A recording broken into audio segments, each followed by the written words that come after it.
Doctor साहब, क्या ये मेरा बोन कैंसर फैल तो नहीं जाएगा? यह सवाल अक्सर हर पेशेंट का होता है जब भी उन्हें बोन कैंसर डायग्नोज होता है, और जवाब सिंपल भी है और कॉम्प्लेक्स भी। नमस्कार दोस्तों, मैं हूं डॉक्टर रजत गुप्ता और मैं एक बोन कैंसर स्पेशलिस्ट हूं। मैं हर हफ्ते आपके लिए बोन कैंसर से जुड़े ऐसे वीडियोस लेकर आता हूं, बिल्कुल सिंपल भाषा में, बिना किसी हाई-फाई मेडिकल लैंग्वेज, ताकि आप बोन कैंसर से डटकर लड़ो, उससे डरो नहीं। तो चलिए आज का वीडियो शुरू करते हैं।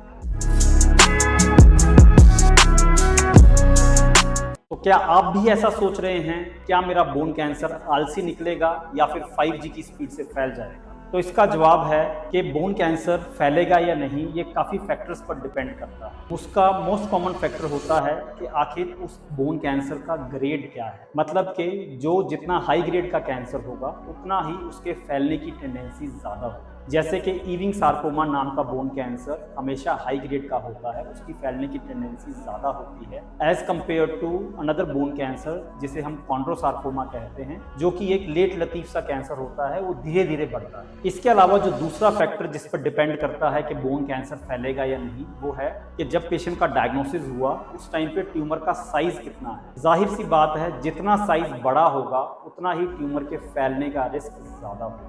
इसीलिए हमें बोन कैंसर के सिम्टम्स को इग्नोर नहीं करना है और पेशेंट को जल्दी से जल्दी इसका इलाज करवाना है, ताकि कम साइज पर ही हम बोन कैंसर को डिटेक्ट कर पाएँ। तीसरा फैक्टर जो डिपेंड करता है कि बोन कैंसर फैलेगा या नहीं, वो होता है उसका लोकेशन। मतलब कि बोन कैंसर फैलेगा या नहीं, ये इस बात पर भी डिपेंड करता है कि बोन कैंसर कौन सी हड्डी में आया है। अगर बोन कैंसर हमारी सेंट्रल लोकेशन में आया है, जैसे कि हमारी स्पाइन या हमारी पेल्विस, तो वहां से बोन कैंसर के फैलने के चांस ज़्यादा होते हैं एज कम्पेयर टू उन लोकेशंस में जैसे कि हमारी नी या शोल्डर, जहाँ पे हमारा सर्जरी भी ईजी होती है और हमारा डिटेक्शन भी जल्दी हो जाता है। इसके अलावा चौथा फैक्टर होता है स्टेज एट डायग्नोसिस। मतलब कि अगर किसी पेशेंट का डायग्नोसिस स्टेज 1 में ही हो जाए तो ऐसे पेशेंट में बोन कैंसर फैलने की टेंडेंसी कम होती है एज कम्पेयर टू वो पेशेंट जिनमें बोन कैंसर लेट डिटेक्ट होता है। और पांचवा और सबसे important factor delay in starting treatment. मतलब कि बोन कैंसर का इलाज हम जितनी जल्दी शुरू करेंगे उतना ही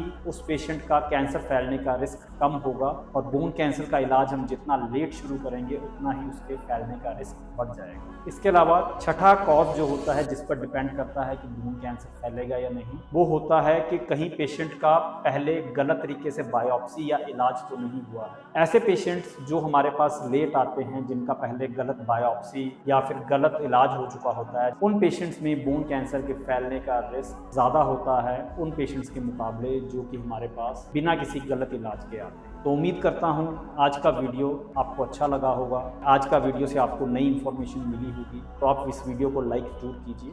ऐसे ही बोन कैंसर से जुड़ी और वीडियोस के लिए आप हमारे चैनल को सब्सक्राइब कर सकते हैं। मिलते हैं अगले हफ्ते एक नए वीडियो, एक नए टॉपिक के साथ।